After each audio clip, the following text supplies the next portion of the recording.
वह घोंसला बनाती और मैं बिगाड़ती, वह फिर घोंसला बनाती और मैं फिर बिगाड़ती। जैसे ही मैं उसके पास जाती वह फुर्र से उड़ जाती। पता नहीं इतना ज़बरदस्त विरोध होने के बाद भी वह अपने काम से टस से मस नहीं हो रही थी। वह काम में लगी रही और मैं परेशान होती रही। नमस्कार, मेरा नाम बरखा विद्यार्थी है और आज मैं फिर आपके सामने एक प्यारी सी कहानी लेकर उपस्थित हुई हूँ। तो मैंने जैसे कहा कि जब मैं छोटी थी तो एक छोटी सी चिड़िया ने मेरे कमरे में घोंसला बना लिया था।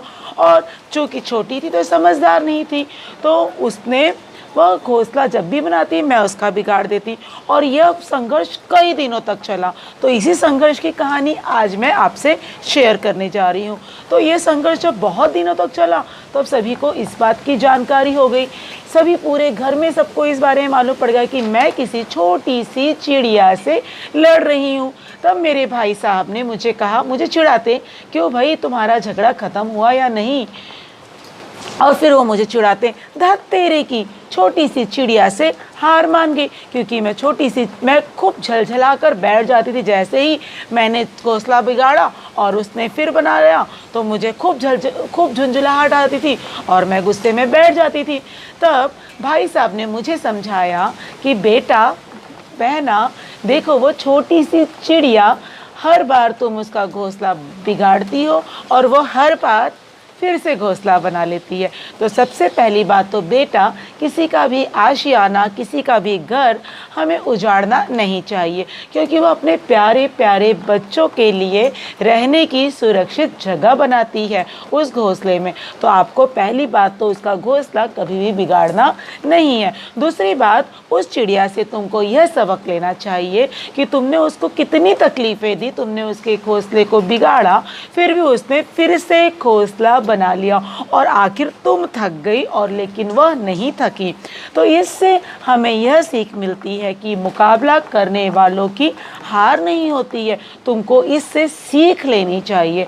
तब मैंने जब भैया की बातें ध्यान से सुनी और मेरी भी यह बात समझ में आ गई कि सच बात है कि कोशिश करने वालों की हार नहीं होती है और मुकाबला करने वाले हमेशा जीतते हैं।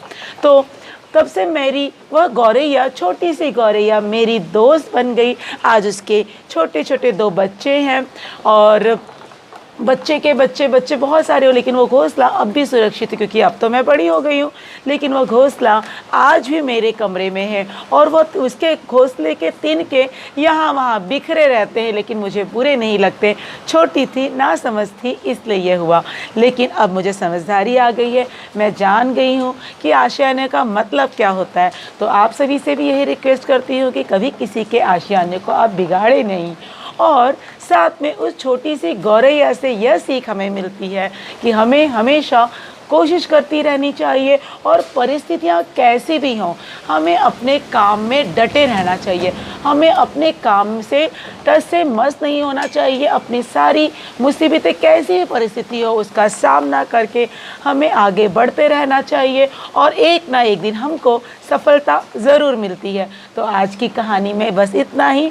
और इस कहानी से आपको क्या सीख मिली कमेंट बॉक्स में लिख कर बताइए। मेरे इस छोटे से अनुभव में आपको कैसा लगा और प्लीज़ मेरे वीडियो को लाइक कीजिए, चैनल को सब्सक्राइब कीजिए। मिलते हैं आगे फिर किसी नए वीडियो में। चलिए, नमस्ते।